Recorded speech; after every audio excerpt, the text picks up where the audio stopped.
Hi, Mr. X with glossary term modus tollens. Modus tollens is not as robust, not as reliable as modus ponens. And it goes like this. We assume we have a conditional if P then Q. Now we know somehow that Q is false. We then conclude that P is false. We don't automatically know that. We don't know that. We just don't. If P implies Q and we know Q is false, we cannot then conclude necessarily that P is false. However, that's how this form of logic goes. One classic example might be, okay, where there's smoke, there's fire. So if there's smoke, then there's fire. Now, if we know there's no fire, then we know, according to modus tollens, that there's no smoke.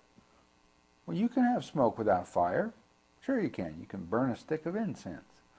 So it's just not as robust as if P then Q, then if P then Q, which is modus ponens. But think about this.